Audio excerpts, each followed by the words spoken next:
Bonjour et bienvenue dans une nouvelle vidéo. Aujourd'hui, je vous montre sur ChatGPT. Alors, vous faites Explore GPTs. L'objectif d'aujourd'hui, c'est vraiment d'analyser des données. Regardez, on va utiliser un GPT sur ChatGPT. Et ce GPT vraiment va nous guider petit à petit dans l'analyse de données. Et vous allez voir que en utilisant les bonnes manœuvres, en posant les bonnes questions ou en donnant les bonnes phrases, vous allez vraiment comprendre votre base de données beaucoup plus facilement et vous orienter sur la bonne voie. Alors, pour cela, vous allez partir sur Research Analysis. Et dans Research Analysis, alors, il y en a beaucoup. La dernière fois, on avait vu Consensus et SciSpace, que je vous invite vraiment à explorer dans la vidéo, sur, bien sûr, Recherche et AI, dans la playlist. Et là, on va aller sur ça, Data Analysis et Report AI. Et bien sûr, vous allez commencer le start. Alors moi, j'ai déjà fait appel à ça. Alors, voilà, je reviens ici. Et là, en fait, ce que vous pouvez faire, et ça c'est magique, vous avez par exemple collecté des données. Il suffit de glisser la base de données que vous avez obtenue ici. Alors vous pouvez faire ça, hein, ou bien vous pouvez la glisser directement. Alors moi je vais aller sur le fichier directement qui se trouve juste là et je vais le glisser, je pense que c'est ça. Voilà, exactement, c'est celui-là. Il est en format CSV. Et première chose que vous allez lui poser comme question, que je pense que c'est toujours, ça arrive souvent vraiment à des étudiants ou à des chercheurs de ne pas savoir par où commencer. Et je pense qu'il faut commencer par là et lui dire la question suivante: comment je peux analyser ces données? Voilà. Bien sûr, il faudra lui expliquer ce que ça veut dire. Alors, dans ma base de données, bon, brièvement, on ne va pas rentrer dans les détails. Il y a bien sûr des variables qu'il peut facilement comprendre. Vous allez voir le fichier tout à l'heure, parce que là, il est déjà sur ChatGPT. Les conditions, là, je le sais, c'est très facile. Mais après, il ne va pas savoir ce que ça veut dire. C'est à des boys, c'est à des girls, etc. Moi, je vais lui dire que, tout simplement, CAD, COU et ATT sont... alors, la première, je crois que c'est...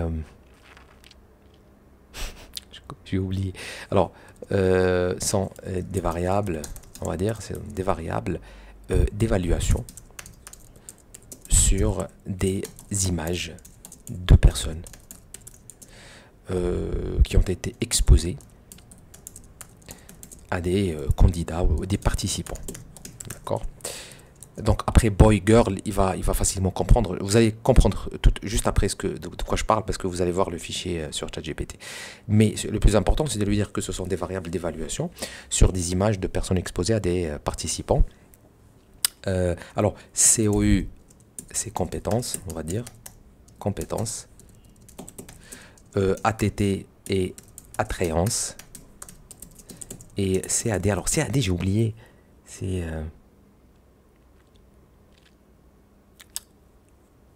j'ai oublié. On va dire confiance, hein. C'est pas grave. Voilà. Donc là, maintenant vous allez voir le fichier. Alors en fait, il est séparé avec des points-virgules. Alors que c'est un CSV, c'est pas logique. Donc là, il va bien sûr comprendre. Regardez, voilà, il a compris les colonnes. Alors il y a une colonne de ID, bien sûr, il y a une colonne de conditions. Il y a une colonne de d'âge, etc. Alors là, il a commencé à me donner tout ça en anglais. Alors je vais lui dire, réponds en français, bien sûr. Réponds en français. FR va comprendre. Et comme j'ai dit, alors il va bien sûr, voilà, plusieurs variables, pré-traitement de données, analyse de données, etc. Alors regardez, voilà, attrayance, bien sûr, parce que je viens de lui dire, séparé par sexe, exactement. Alors voici comment vous pouvez analyser. Là, il m'oriente. C'est comme si vous parlez, en fait, vous avez un assistant de recherche. Donc, nettoyer les données, les organiser dans un format structuré, une analyse descriptive, bien sûr, il le faut, une analyse comparative, il a raison, parce qu'il y a le sexe, il y a les différentes conditions expérimentales, parce qu'on a une colonne de conditions, juste là, la deuxième. Et puis, une analyse de corrélation, effectivement, s'il y a des corrélations entre les CA, COU, ATT en fonction du sexe également. Et puis, une visualisation. Alors, moi, j'ai besoin de tout ça. Hein. Je vais lui dire pré-traitement. Alors, nous allons nettoyer, organiser, nous allons, etc., etc., etc., etc. Commençons par le pré-traitement. Je vais d'abord nettoyer, réorganiser le dataset pour éliminer les erreurs de format et séparer les colonnes correctement. Très bien. Ces étapes ici. Donc, View Analysis, vous pouvez cliquer dessus. Voici ce qu'il a fait. Alors, il a travaillé sur Python. Hein. C'est incroyable. Et voilà. Et ensuite, il va analyser les données. Une analyse descriptive, parfait. Alors, vous avez absolument besoin de ce type de tableau. Hein. C'est un tableau que vous pouvez, alors là, vous pouvez cliquer sur ça pour download, pour télécharger. Vous pouvez agrandir, bien sûr, pour voir le tableau. Bien sûr, ce sont les variables pour lesquelles il va nous donner la moyenne, etc. C'est normal parce que ce sont des variables quantitatives. Alors, j'ai 112 observations. Par exemple, la moyenne de confiance, on a appelé ça confiance, c'est 3,85. Voilà, il me donne maintenant des graphiques, bien sûr, pour les moyennes. Et vous pouvez voir déjà, vous pouvez visualiser déjà que, par exemple, l'attractivité, l'attrayance, en fait, pour les filles, elle est supérieure par rapport à celle des garçons. On est plutôt égaux sur les autres. Ça, ce sont tous les graphiques. Alors, les statistiques descriptives, comme tout à l'heure. Ensuite, les résultats des statistiques. Alors là, ce qui est bien, c'est ça. Il doit vous donner une sorte de résumé ou une interprétation des résultats. Maintenant, nous allons comparer les moyennes des évaluations. Bien sûr, comparer les moyennes, on peut faire un test de student, par exemple. Et on va voir ce qu'il va faire. Alors, comparaison de moyennes. Là, il compare juste les moyennes pour vous dire, par exemple, comme tout à l'heure, on l'a vu sur le graphique, voilà l'attrayance pour les filles. Lorsque c'est une fille, on a tendance à lui donner une note supérieure sur l'attrayance. Pour la compétence, c'est un tout petit peu, légèrement supérieur. Par contre, ici, c'est supérieur pour les filles, pour la confiance. L'analyse de corrélation, vous avez ici une matrice, vous pouvez justement, voilà, vous pouvez voir les différentes corrélations entre attrayance pour boy, attrayance pour girl, par exemple, bien sûr, pour la même variable, par exemple ici, attrayance boy et attrayance girl, c'est où? Alors non, en fait, il a comparé juste boy ensemble, et les girls, je pense qu'il va les mettre juste plus bas, voilà, pour ici, pour les filles. Résultat de l'analyse de corrélation, visualisation des données, ça c'est bien.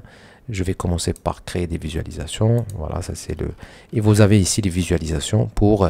bien sûr, ça ce qui est bien, c'est que vous pouvez télécharger, bien sûr. Vous pouvez vraiment download et vous pouvez, bien sûr, utiliser tout ça directement dans votre mémoire. Et le glisser directement, bien sûr. Visualisation des moyennes et des corrélations. Ça, c'est la carte de chaleur. On va zoomer un tout petit peu dessus. Par exemple, CAD, COU, ATT pour les filles, c'est bien. Donc, en fait, il a comparé à l'intérieur des filles et puis il n'a pas voulu mélanger, ce qui est bien sûr une manière d'analyser. Vous pouvez corriger ça si vous souhaitez qu'il fasse une corrélation entre les deux. Et voilà, la corrélation ici, faible, etc.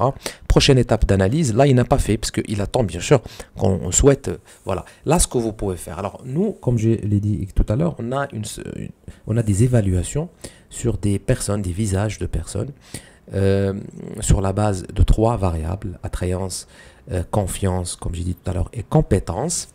Et bien sûr, on a maintenant le sexe, l'âge et la condition, qui sont des variables de la personne, du participant, pas du visage.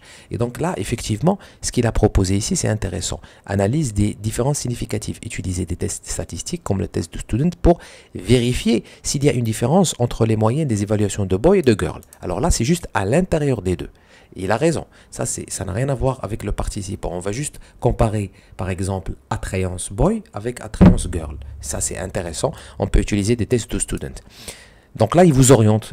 C'est à vous, bien sûr, vous avez des questions de recherche et vous pouvez vérifier les questions de recherche en fonction de ce qu'il vous propose. Une analyse de variance, examiner les faits des différentes conditions expérimentales sur les évaluations. Alors moi, j'ai que 2 conditions. Une condition 1, condition 2.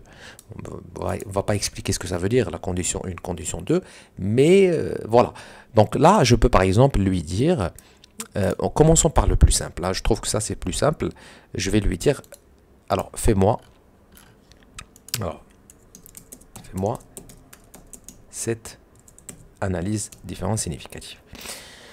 Bien sûr, là, il va faire les tests de student comme il a expliqué tout à l'heure. Il va utiliser soit Python, soit R probablement.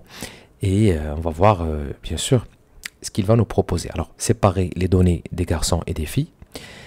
Un test T pour effectuer le test, pour comparer. Alors, c'est un test indépendant, effectivement, parce que on a des scores filles et des scores garçons. Ce sont pas pour les images filles, ce ne sont pas les mêmes images.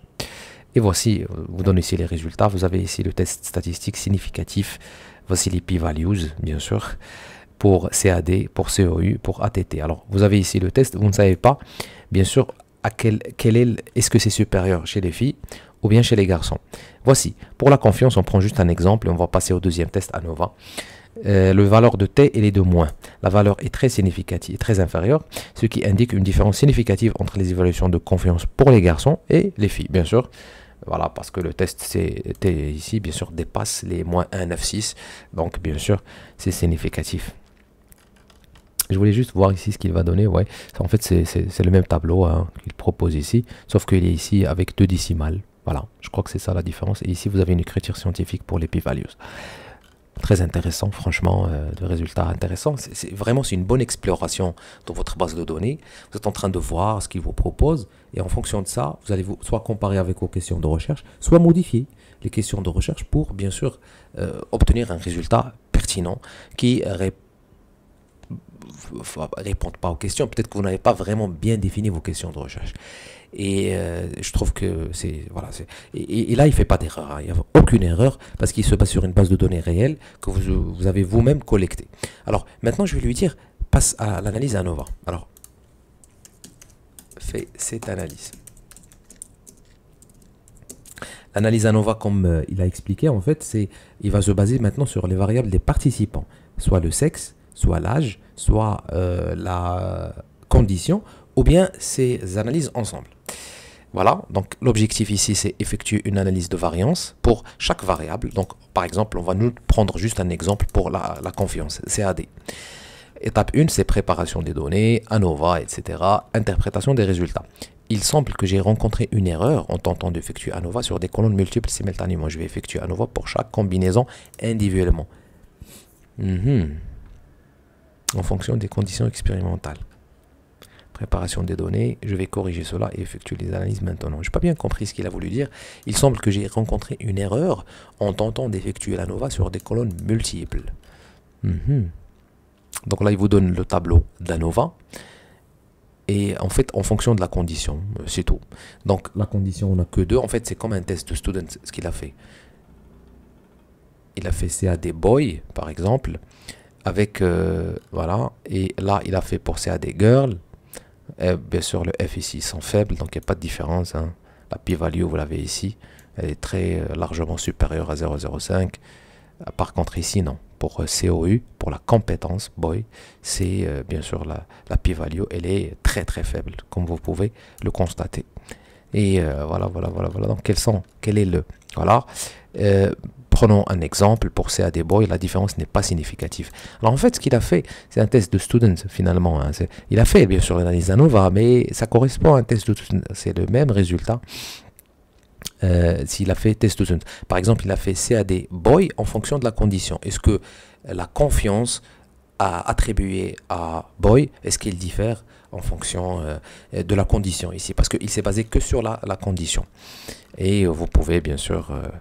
voilà, voir, etc. Interprétation, les conditions expérimentales n'ont pas un effet. Alors, comme je l'ai expliqué, en fait, même si il fait ANOVA, mais en réalité, c'est le même résultat qu'un test de student parce que dans mon cas, les conditions expérimentales se composent de 2 conditions, condition 1 et condition 2. Voilà. Après, il vous donne d'autres analyses. Analyse des distributions, analyse des effets de l'âge et du sexe, parce que là, il a fait la condition. Il reste 2 variables pour les participants, etc. Et analyser les interactions. Ça, c'est très intéressant.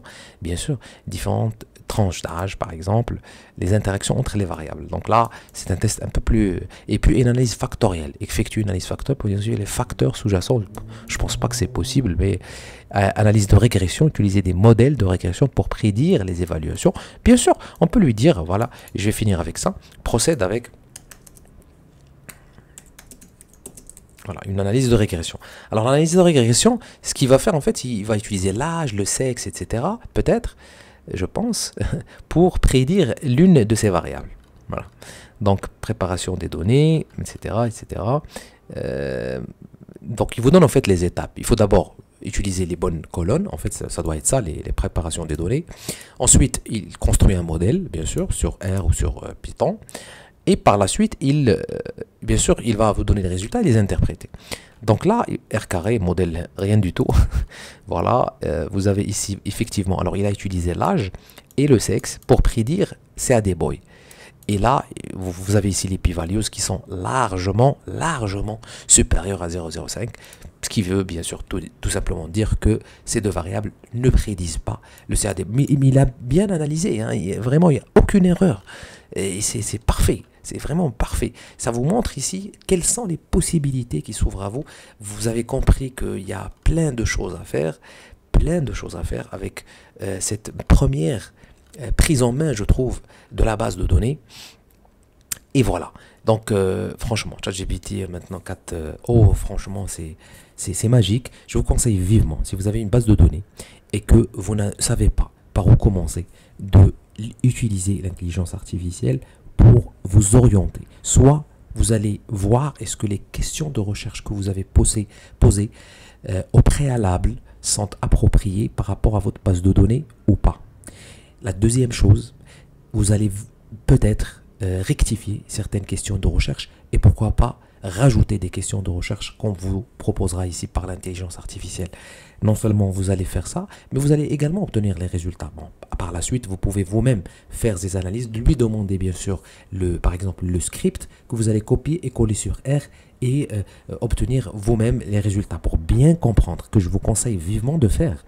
Mais en tout cas, comme première étape, je trouve que c'est très important maintenant de se faire aider par ce type d'outils parce que ça vous permet de rectifier le pas des fois parce que vous êtes mal parti hein, sur les questions de recherche ou bien d'améliorer peut-être la construction des questions de recherche pour obtenir des résultats pertinents, bien sûr, par la suite. Voici pour cette vidéo. Si vous avez des questions, des suggestions, n'hésitez pas. N'oubliez pas également de vous abonner. Je vous remercie pour le visionnage et à très bientôt.